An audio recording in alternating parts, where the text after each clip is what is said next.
Shardy, bardy, hardy. Shardy, bardy, bardy, party, party time. Party time. Booty sex. Booty sex. I don't know how to fucking do this shit. Oh, there it is. Okay. So how does it work? Does it work?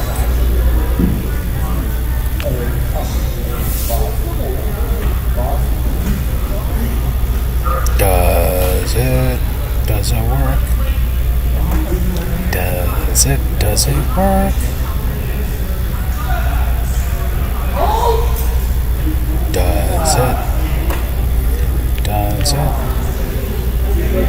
Does it work?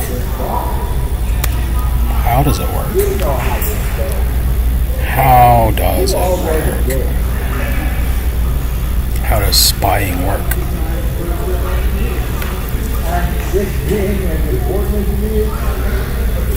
How does spying work?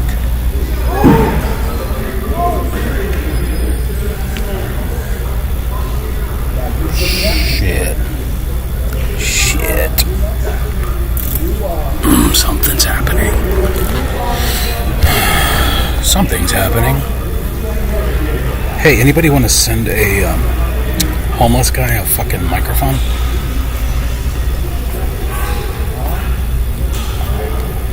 I'll give you my address. FBI. Anybody in the FBI who has a fucking income? You want to send me a microphone? So I can talk about how fucking retarded you faggot, kikes, niggers, and spicks, and Guidos, wops, dagos, shitskins. I forgot the rest of them. But Wikipedia has a whole list of ethnic slurs. They're all equal. They are all of equal value. And there's like 300 of them. It shows where they came from, who their target is for, who they're targeted at, and like their original usage, languages, all that stuff. So in the future, the children of Earth can look back on this time as an important transition period when the weakest self-entitled population on the Earth also had the most power. Like the mentally weakest, psychologically the weakest, spiritually the weakest, and in many cases, if you look at like education statistics, the stupidest population on Earth. And I don't know, what do we do? Do we go to the Olympics? We go check out the Olympic gold medals and see who's physically the weakest? I don't know how that works out. But they're in the FBI and the CIA and, just all these institutions that are crumbling and chock full of idiots. You look back at this time when people were afraid of sounds, and you could like literally control their fucking minds by uttering a word, single individual, 2-syllable, often 3 syllables. Really sad. But that is not the subject. That is not today's subject. Today's subject is brought to you by the letter S.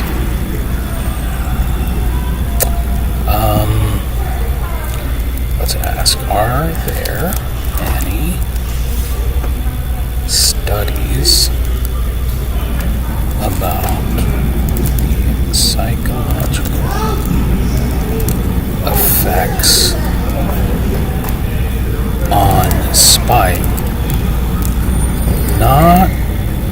Hawthorne effect. I'm not talking about the sociological. I'm not referring to the sociological phenomenon that is the Hawthorne effect, which is actually where I lived with my sister in her basement at one point. It's called the Hawthorne Apartments in Independence, Missouri. Anybody from Kansas City is going to have some recollection of that place, which is interestingly named the Hawthorne. Hawthorne. The effects there are factually, as a matter of fact, scientifically proven. People behave differently when they are being watched, when they are aware of how they're being watched. So there's a valid, logical, and philosophical argument to be made about the knowledge, people having the knowledge of being spied on, affecting the natural outcomes in human tendencies as they would behave naturally. And in a very disturbing way, the reason that we're encountering so much turbulence in the world right now is because there are shadowy puppetry type people whom you cannot spy on. It'd be different if you could watch Jeff Bezos or whoever, the people behind the talking heads, because you have the Musks, the fucking Trumps, the Obamas, just pick your fucking poison. Of the Oprahs, the Diddys, the who's the fucking whoever's, who are the front, the puppets for you to consume via your screen. But then you have the people behind them, the wizard behind the curtain. But regardless, whoever they are, their psychology is affected, and so what is happening to the 99% of the population of this earth, of this planet, who are the subjects of being controlled and manipulated and spied on, and the victims of these utter stupid fucking psychopaths. Our behavior is not natural as a consequence of the knowledge that we're being watched. Big Brother is watching. Is not, so there's no claim to the validity of, even, I would say, there's a lot that is not valid human behavior. We don't get to spy on them. I think it's possible that John McAfee, who died, wherever, God rest his soul, who died allegedly, there may have been a chance that he did some spying on these creeps, and that was a big part of, because he said something about giving out government laptops, this guy. So just think about that. Think about the collapse of the public display of the collapse of his condo in Florida, which was a controlled demolition. Again, you just look at it. We don't get to watch Jeff Bezos take a piss, or Jeff Bezos' puppet master take a piss. We don't get to, not that we would want to watch them rape and torture children, not that it's something we're interested in, but it would be really fucking cool, wouldn't it, if they, as a matter of how these things are arranged, so you can prevent the psychopaths from doing their child raping and eating and all that shit. I had an opportunity. Actually, I was granted, so I'm guilty of spying. And this is why I want to talk about this, is because philosophically and psychologically, there are components to this that are so profound that if anybody in power could just take a step back for one fucking second and listen, they could stop ruining. That will ultimately amount to the ruination of human existence. Like they're like it's a suicide pact almost. It's almost like the people in charge are trying to drag everybody into the abyss with them because they have no sense of value or meaning in their own individual lives. I have a story. Like, I get to participate in a fuck you rebel sort of scenario. But they have to be the villain, like, by choice. It's their own choice. They could easily step out of the darkness and into the light and save the fucking world, but they won't. Because they're pussies.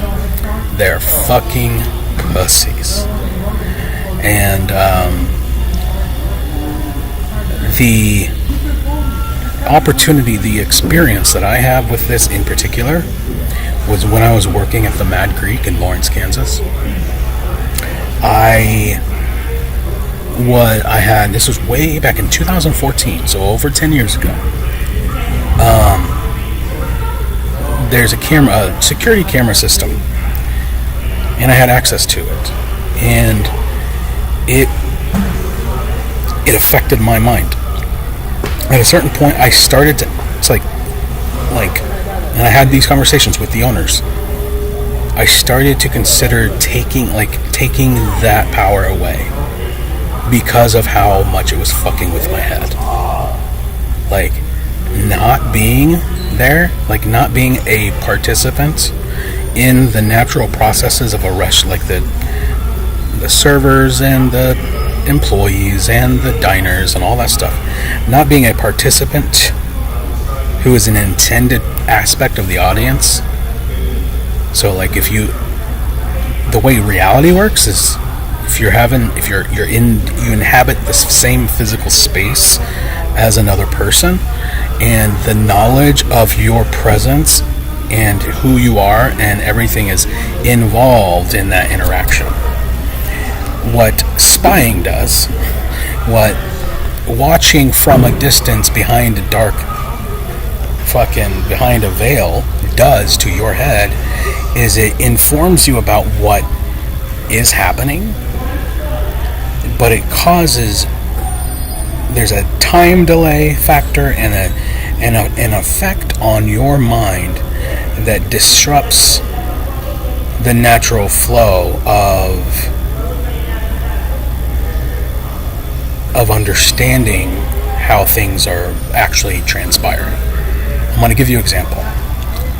Because with this technology, I caught,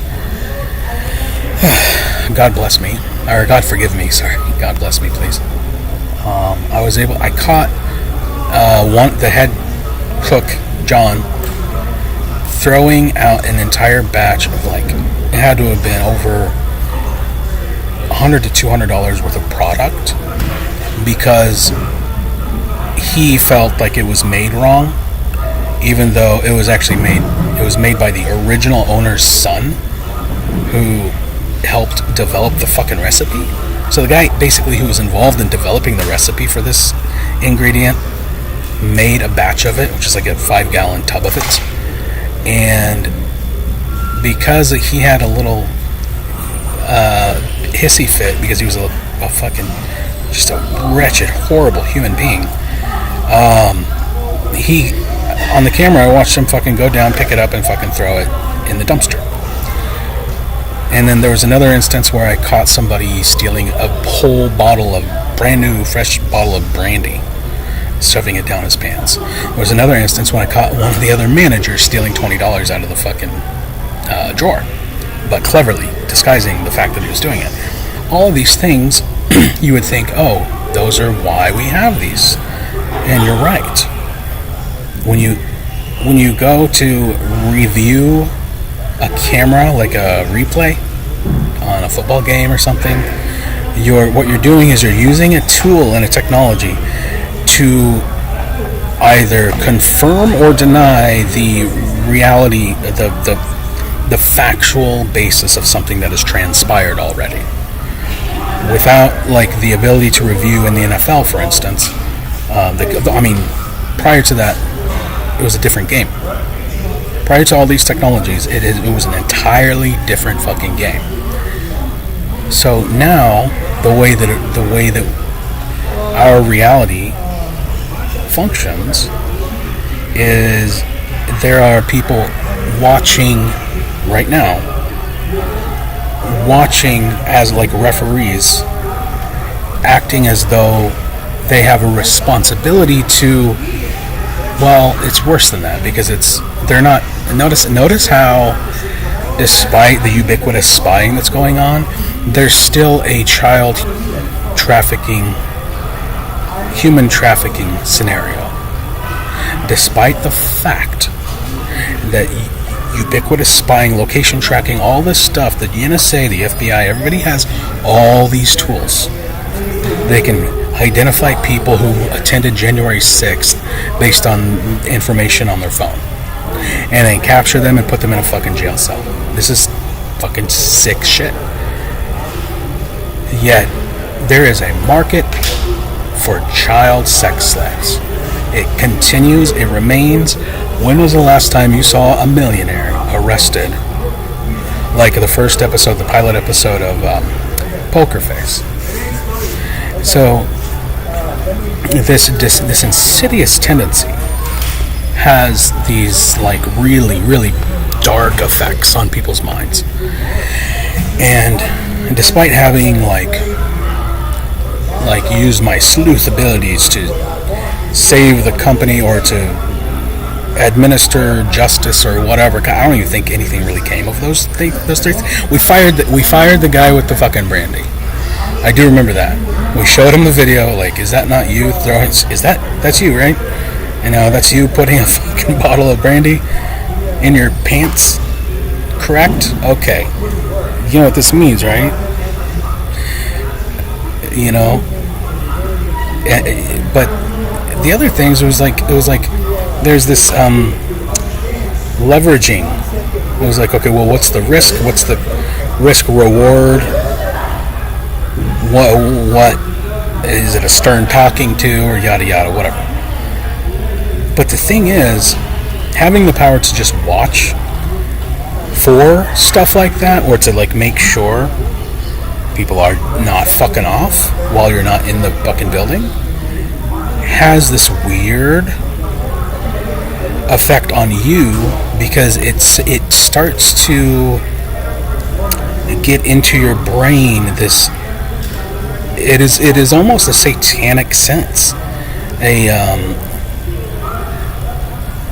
It's the sense of overriding reality. It's like in Minority Report, the movie, the idea of pre-crime. You noticed how the message of that movie was not, oh cool, look at this technology. It was, even with allegedly miraculous technologies that can prevent crime, you still have human error, human evil, the flawed nature of humanity fucking shit up. So the problem is not that you need to have ubiquitous Eye of Sauron fucking FBI agents spying on everybody, thinking that they have some sort of moral authority, which, by the way, show me the fucking rolling heads of just one, the severed head of just one rich person who's buying child sex slaves. Just one. We can't, even with Trump, we can't get the fucking Epstein files. Even with Bongino, you little fucking nigger, spick faggot, fucking Guido piece of shit. Even with Bongino and the fucking FBI, faggot, you're getting bullshit like, oh, we have video evidence of the Epstein. What? 12 years later, you have a video evidence of Epstein killing himself. What the fuck is wrong with you people? What the fuck is wrong with you? So, let's ask Grok if there's something pertaining to how spying on someone affects the one who is spying. Let's hope there is. Let's hope, with God in our hearts. Research specifically examining the psychological effects on the individual doing the spying is limited and often scattered across disciplines on psychology, sociology, and criminology. Most studies tend to focus on the effects of being spied on. Notice how he has to fucking make that caveat, even though I fucking specifically said we already know what it's like. We already know about the effects of being spied on, being watched like Big Brother, like a bunch of fucking retards at the top of a pyramid acting like they're God. We already know those effects. We're seeing it play out before our very eyes. Most studies tend to study the effects of being spied on, such as surveillance-related stress or paranoia, rather than the impact on the spy. However, some insights can be drawn from related fields, including counterintelligence, personality psychology, and clinical studies of secretive and deceptive behaviors. Below, I'll outline key findings and perspectives from available research, keeping in mind the scarcity of direct studies on this exact topic.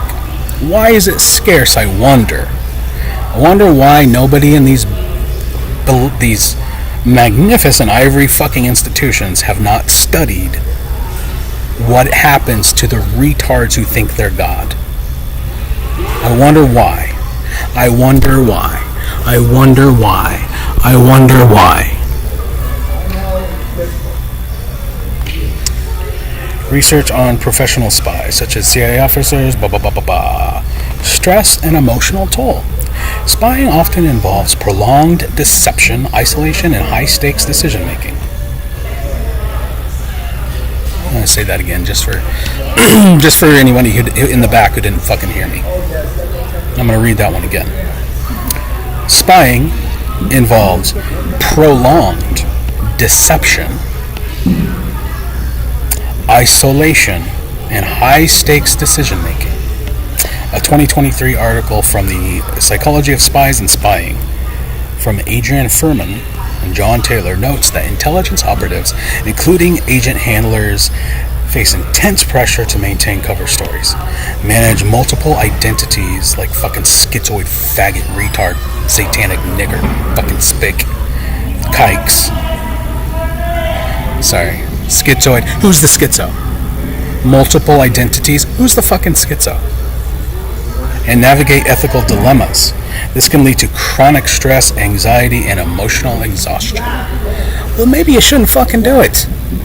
Maybe you should just stop doing it. Or if you're going to do it against the enemy of your country, not the patriot who pays your salary. 2019 Psychology Today piece, The Loneliness and of a Long-Distance Spy. Poor long-distance spy. Boo fucking who. I know today's Sunday, and I'm trying not to. I should really focus on. I'm just going to abbreviate these. Because really what I want to do is just lay into them. But I can only do it fucking mentally. Like, I can only do it psychologically and spiritually, because if I resort to... I mean, there's like fucking 12 veterans here. There's like 12 veterans who are working for these fucking retards. And what I want to do, what I imagine, picture myself doing. But I can't, because I'm not that. That's not me. That's not me. That's not who I am. But like, imagine, because I watched Apocalypto the other day. Remember the boar trap at the end? That's the situation. You, the 99% of you who are still human, are trying to live faithfully a life that is the gift of a benevolent God. And these retards are the ones who are chasing them, saying, "Don't, I'm gonna wear his skin," and blah blah blah blah blah. And God the whole time is like contributing to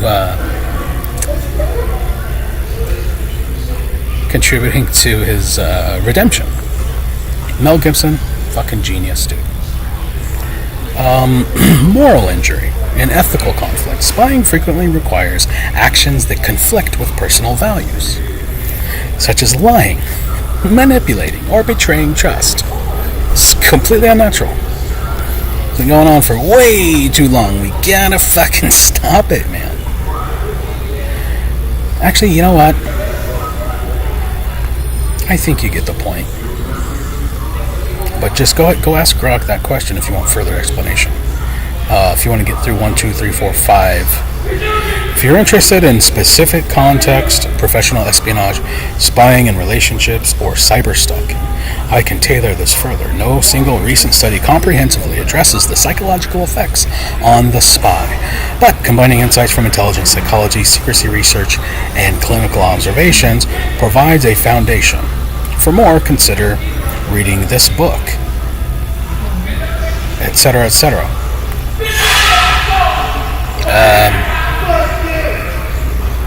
I gotta go. The monkeys are acting up.